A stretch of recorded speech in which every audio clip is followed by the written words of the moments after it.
नमस्कार, very good morning. आप सबका बहुत बहुत स्वागत आपके यूट्यूब चैनल सुतेव सर ज्योग्राफी के अंदर। दोस्तों, आप सब जानते हैं कि राजस्थान के अंदर फर्स्ट ग्रेड का एग्ज़ाम बहुत जल्द जनकि जिसका आयोजन अक्टूबर में करवाया जा रहा है, उसी को ध्यान में रखते हुए हमने टॉपिक वाइज टेस्ट सीरीज़ का आगाज़ किया है। आज उसी क्रम के अंदर आज हमारा फर्स्ट टेस्ट महाद्वीपीय विस्थापन सिद्धांत के बारे में हम इम्पोर्टेंट क्वेश्चन की चर्चा करने जा रहे हैं। लेकिन उससे पूर्व आपसे रिक्वेस्ट कि आप अपने YouTube channel Sukhdev sir geography को सब्सक्राइब कीजिए, और यदि चैनल पर नए विजिट कर रहे हैं तो चैनल को सब्सक्राइब करें और साथ बेल आइकन को प्रेस करें। साथ ही साथ अपने दोस्त मित्रों के साथ अपने चैनल को शेयर करें ताकि इस क्लास का फ़ायदा, इस टेस्ट सीरीज़ का फ़ायदा ज़्यादा से ज़्यादा स्टूडेंट्स को हो सके। और आइए बात करते हैं आज के हमारे महत्वपूर्ण टॉपिक महाद्वीपीय विस्थापन सिद्धांत। दोस्तों, आप जानते हैं कि महाद्वीपीय जो विस्थापन सिद्धांत हैं, और ये इसको देने वाले जो भूगोलवेता थे दोस्तों, तो उसकी यदि बात करें तो वो थे वैगनर महोदय थे। उन्होंने सबसे पहले इस सिद्धांत को दिया था, जिसने सबसे पहले महाद्वीपों के विस्थापन प्रक्रिया के बारे में बताया था। और उससे संबंधी जितने क्वेश्चन बनते हैं आज हम उसकी बात करते हैं। आइए बात करते हैं आज के हमारे पहले क्वेश्चन की। महाद्वीपीय विस्थापन सिद्धांत का प्रतिपादन किसने किया था? ऑप्शन ए वैगनर ने, ऑप्शन बी लिथ्यून ग्रीन ने, या ऑप्शन सी जैपनीज महोदय ने, या डी कोबर महोदय ने। दोस्तों, आप जानते हैं कि महाद्वीपीय जो विस्थापन सिद्धांत था, इसको देने वाला जो व्यक्ति था वो जर्मन भूगोलवेता था, जिसका नाम अल्फ्रेड वैगनर था। तो हमारा सही ऑप्शन होगा ए वैगनर। बात करते हैं हमारे नेक्स्ट क्वेश्चन की। प्रश्न नंबर 2 की बात करते हैं। महाद्वीपीय विस्थापन सिद्धांत का प्रतिपादन कब हुआ था?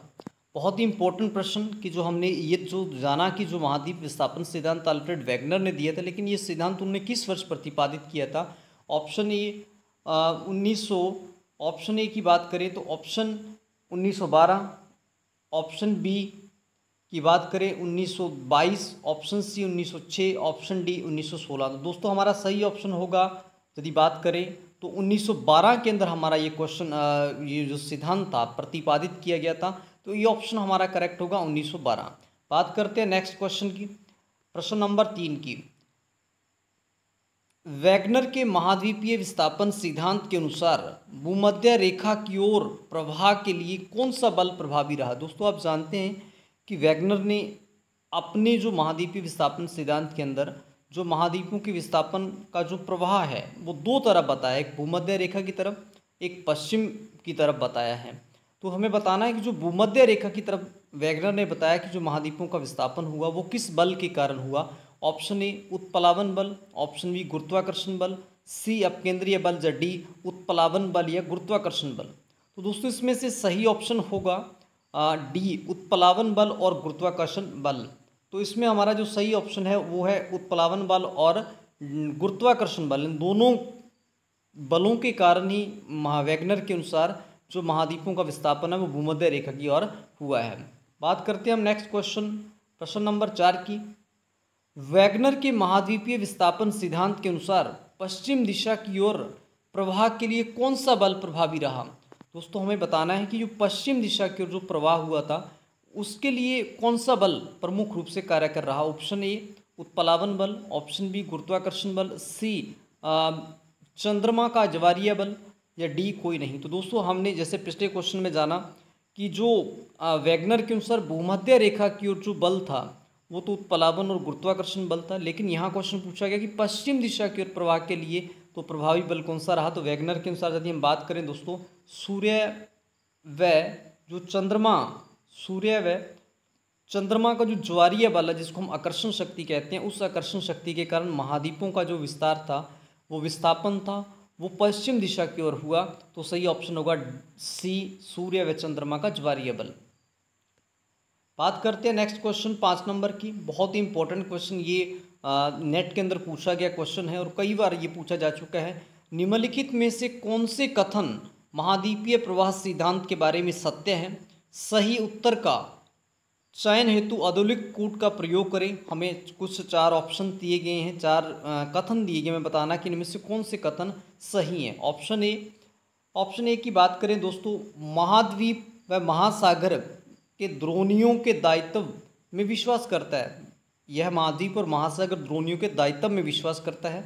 ऑप्शन बी की बात करें, इसका मुख्य उद्देश्य है अतीत के जलवायु परिवर्तन की व्याख्या करना। सी, अल्फ्रेड वैगनर ने प्रतिपादन किया। इससे ब्रिटेन के अल्फ्रेड वैगनर ने प्रतिपादन किया, जो मूलतः भूविज्ञानिक थे। ऑप्शन 4, इनका विश्वास था कि प्रारंभ में सभी स्थलखंड आपस में जुड़कर महान स्थल पैंजिया का निर्माण हुआ। दोस्तों यदि हम बात करें तो पहला ऑप्शन इसमें गलत है, तो इसमें तो हो ही नहीं सकता, क्योंकि महासागर और महाद्रोणियों के बारे में विश्वास नहीं करता। दूसरा, इसका मुख्य उद्देश्य अतीत के विश्व जलवायु परिवर्तन की व्याख्या करना, ये बिल्कुल सही ऑप्शन है इसका। और इसके बाद यदि हम बात करें नेक्स्ट कि इसका जो प्रतिपादन था ब्रिटेन अल्फ्रेड वैगनर ने किया था, लेकिन वो कहाँ के रहने वाले, ब्रिटेन के रहने वाले नहीं थे दोस्तों। तो यदि हम बात करें तो चौथा जो यहाँ दिया गया है, इसका विश्वास ताकि प्रारंभ में सारे के सारे जो स्थलखंड थे आपस में जुड़े हुए थे, जिसको उसने क्या नाम दिया, पैंजिया का नाम दिया। तो इसलिए हमें इसका सही उत्तर का चयन करना। तो इसमें हम यदि बात करें सही है तो वो एक तो दूसरा ऑप्शन सही है इसमें, और उसके बाद में हमारा चौथा ऑप्शन सही है। इस तरीके से जो हमारा सही आंसर बनेगा वो बनेगा 2 और 4, और हमारा सही ऑप्शन आएगा डी।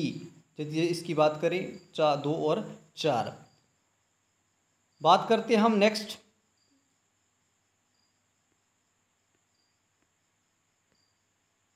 तो क्वेश्चन नंबर 6 की तरफ बढ़ते हैं। वैगनर के अनुसार महाद्वीपीय विस्थापन जिस दिशा में हुआ वह है। हमें बताना है कि वैगनर के अनुसार जो महाद्वीपीय विस्थापन है वो किस दिशा की ओर हुआ। भूमध्य रेखा से उत्तरी ध्रुव, भूमध्य रेखा से पश्चिम की तरफ, भूमध्य रेखा से दक्षिणी ध्रुव की तरफ, या भूमध्य रेखा से पूर्व की तरफ। तो दोस्तों वैगनर के अनुसार यदि हम बात करें तो जो विस्थापन हुआ वो भूमध्य रेखा से पश्चिम की ओर हुआ, तो इसलिए हमारा सही ऑप्शन होगा बी। बात करते हैं हम नेक्स्ट क्वेश्चन, प्रश्न नंबर 7 की।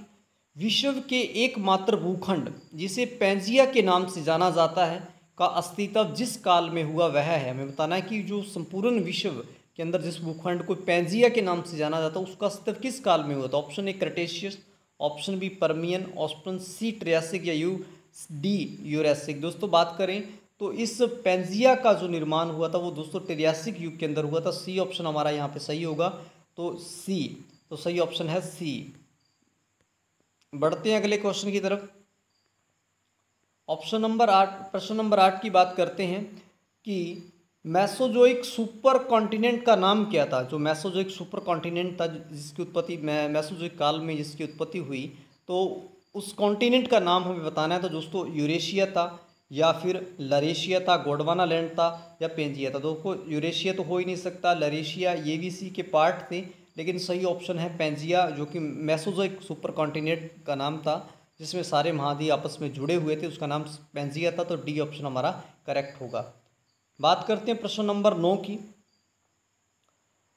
सुपर कॉन्टिनेंट पेंजिया कब टूटना शुरू हुआ। ये बहुत ही इंपॉर्टेंट क्वेश्चन नेट के अंदर पूछा जा चुका है कि जो पेंजिया था लगभग कब टूटना शुरू हुआ था। लगभग आज से 10,000 वर्ष पूर्व क्या, या फिर दूसरी यदि बात करें लगभग 10 मिलियन वर्ष पूर्व, या फिर 570 मिलियन वर्ष पूर्व। तो जो सुपर कॉन्टिनेंट था जब पेंजिया था वो लगभग आज से हमारे से 200 वर्ष पूर्व लगभग टूटना शुरू हुआ था। तो सही ऑप्शन होगा सी, 200 वर्ष पूर्व। बात करते हैं प्रश्न नंबर 10 की। वैगनर के अनुसार कार्बोनिफेरस युग में पृथ्वी के जो सभी स्थलखंड आपस में जुड़े हुए थे, इस वृहत महाद्वीप को उसने क्या नाम दिया। दोस्तों आप जानते हैं कि जो सारे के सारे जो महाद्वीप थे इस तरीके से आपस में जुड़े हुए थे, जिसको वैगनर ने क्या नाम दिया था दोस्तों, पेंजिया का नाम दिया था। आप जानते हैं इसको क्या नाम दिया था, पेंजिया का नाम। तो सही ऑप्शन होगा हमारा पेंजिया, तो ए ऑप्शन करेक्ट होगा। बात करते हैं हम प्रश्न नंबर 11 की। प्रश्न नंबर 11 की यदि बात करें तो महाद्वीप और महासागरों के किस श्रेणी की उच्चावच है। तो दोस्तों आप जानते हैं महासागर और महाद्वीप कौन सी श्रेणी के उच्चावच में आते हैं, प्रथम, द्वितीय, तृतीय या चौथत में। तो दोस्तों प्रथम श्रेणी की उच्चावच है, सही ऑप्शन हमारा होगा ए की बात करते हैं। बात करते हैं प्रश्न नंबर 12 की।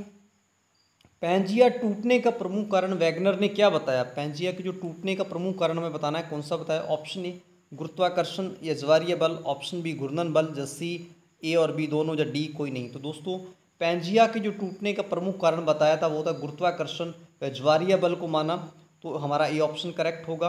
बात करते हैं नेक्स्ट नंबर, प्रश्न नंबर 13 की।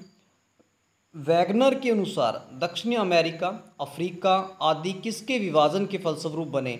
बहुत ही इंपॉर्टेंट प्रश्न है कि जो वैगनर के अनुसार दक्षिणी अमेरिका, अफ्रीका किसके विभाजन के फलस्वरूप, क्या अगारालैंड के बने थे? उसकी बात करें अगारालैंड के कारण बने थे, या फिर दोस्तों गोंडवानालैंड के कारण बने थे, या फिर ए बी दोनों? तो दोस्तों आप जानते हैं कि ये पैंजिया था जिसका ऊपरी भाग, जिसको हमने क्या कहा, अगारालैंड कहा, ठीक है। नीचे वाला जो भाग था ये गोंडवानालैंड था, ठीक है। तो आप जानते हैं कि जो दक्षिणी अमेरिका और जो नीचे की तरफ है यहाँ पे और अफ्रीका, ये गोंडवानालैंड के टूटने से बने हैं, तो इसलिए हमारा सही ऑप्शन होगा बी, गोंडवानालैंड। बात करते हैं प्रश्न नंबर 14 की। वैगनर के अनुसार उत्तरी अमेरिका व यूरोप किसके विभाजन के फलस्वरूप बने? Option A Gondwanaland, option B Angaraland, C A और बी डी दोनों। दोस्तों आप जानते हैं कि ये पैंजिया था जिसका ऊपरी भाग लरेशिया या जिसको अगारालैंड कहते थे, और इसी अगारालैंड्स के कारण ही, इसी लरेशिया से ही उत्तरी अमेरिका और यूरोप का विभाजन हुआ था। हमारा सही ऑप्शन होगा अगारालैंड। बात करते हैं प्रश्न नंबर 15 की। निम्न में से वैगनर का संबंध था जर्मन से, इटली से, भारत से, रूस से? तो दोस्तों इसमें आसान सा क्वेश्चन, आप जानते हैं कि वैगनर का संबंध जर्मन से था। वो एक जर्मन शास्त्री था, जर्मन भूगोलवेता था, तो ये ऑप्शन हमारा करेक्ट होगा। बात करते हैं नेक्स्ट क्वेश्चन नंबर 16 की। वैगनर ने हिंद महासागर वैगनर ने हिंद महासागर निर्माण के लिए उत्तरदायी माना। तुम्हें बताना कि हिंद महासागर के निर्माण के लिए किसको उत्तरदायी माना? कि हिंद महासागर का निर्माण, ऑप्शन ए प्रायद्वीपीय भारत के उत्तर की ओर खिसकने के कारण, या उत्तरी अमेरिका के पश्चिम की ओर खिसकने के कारण, या ए बी दोनों, या डी कोई नहीं। तो दोस्तों वैगनर के अनुसार हिंद महासागर का जो निर्माण है वो प्रायद्वीपीय भारत के उत्तर की तरफ जाने के कारण हुआ है, तो हमारा सही ऑप्शन होगा ए, प्रायद्वीपीय भारत के उत्तर की ओर खिसकने के कारण। बात करते हैं प्रश्न नंबर 17 की। वैगनर महोदय के अनुसार उत्तर व दक्षिण अमेरिका के किस दिशा में प्रवाहित होने से अटलांटिक महासागर की उपस्थिति हुई? तो दोस्तों मैं बताना है कि उत्तरी अमेरिका और दक्षिणी अमेरिका कौन सी दिशा में प्रवाहित हुई जिसके कारण में अटलांटिक महासागर की उत्पत्ति हुई? तो इसका सही ऑप्शन होगा, यदि हम बात करें तो सही ऑप्शन होगा हमारा पश्चिमी की तरफ, ये दोनों जब महाद्वीप खसके तो बीच में अटलांटिक महासागर की उपस्थिति हुई। तो बात करते हैं प्रश्न नंबर 18 की। बहुत ही इंपॉर्टेंट, कई प्रश्नों में पूछा जा चुका है कि लैमिंग नामक जीव पाए जाते हैं। दोस्तों तो लैमिंग नामक जीव के हमें बताना है कि कौन लैमिंग नामक जो जीव है कहाँ पाए जाते हैं, अंटार्कटिक महासागर में, अटलांटिक महासागर में, या हिंद महासागर में? दोस्तों वैगनर ने बताया था कि अटलांटिक महासागर के अंदर लैमिंग नामक जीव पाए जाते हैं। तो लैमिंग नामक जीवों का संबंध अटलांटिक महासागर से है, सही ऑप्शन होगा हमारा बी। और आज के 19वें प्रश्न की बात करते हैं कि वैगनर से पूर्वी सिद्धांत पर सर्वप्रथम विचार करने वाले भूगोलवेता थे। हालांकि उन्होंने सिद्धांत तो नहीं दिया, कहने का मतलब उन्होंने ऐसा विचार दिया कि महासागर और महाद्वीप जो है वो विस्थापित हो रहे हैं, एक स्थान से आगे बढ़ रहे हैं। तो ऐसा विचार किसने दिया? तो ऑप्शन ए बेकन, या स्नाइडर, या टेलर, या उपयुक्त सभी। दोस्तों ये 1914 के अंदर सबसे पहले यदि बात करें तो बेकन ने, फिर 1885 के अंदर टेलर ने, फिर इसके बाद में 1912 में आप जानते हैं कि टेलर ने, और इस तरीके से तीनों वैज्ञानिक थे, बेकन, स्नाइडर और टेलर, तीनों ने ऐसा उनका विचार था कि महाद्वीप विस्थापित करते हैं, इसलिए हमारा सही ऑप्शन होगा डी, उपयुक्त सभी। बात करते हैं आज के हमारे अंतिम प्रश्न की। वैगनर के अनुसार महाद्वीप व महासागरों का निर्माण किन परतों से हुआ है? दोस्तों आप जानते हैं कि स्याल सीमा से, सीमा निफेस, या ए बी दोनों, या डी कोई नहीं। वैगनर के अनुसार महाद्वीपों का जो निर्माण है दोस्तों वो किससे हुआ है? तो वो सियाल और सीमा से। सियाल, वो कहता है कि सियाल से तो महाद्वीपों का निर्माण हुआ और सीमा से महासागरों का निर्माण हुआ, इसलिए वो कहते हैं कि जो सियाल हैं वो किस पे तैर रही हैं? सीमा पे तैर रही हैं। तो ये थे आज के हमारे 20 इम्पोर्टेंट महत्वपूर्ण क्वेश्चन महाद्वीपीय विस्थापन सिद्धांत से संबंधित। आशा करते हैं आपको काफ़ी पसंद आएंगे और आपके लिए काफ़ी हेल्पफुल होगी एग्ज़ाम के अंदर। नेक्स्ट वीडियो में मिलेंगे हम एक नए टॉपिक के साथ में। नमस्कार, थैंक यू वेरी मच।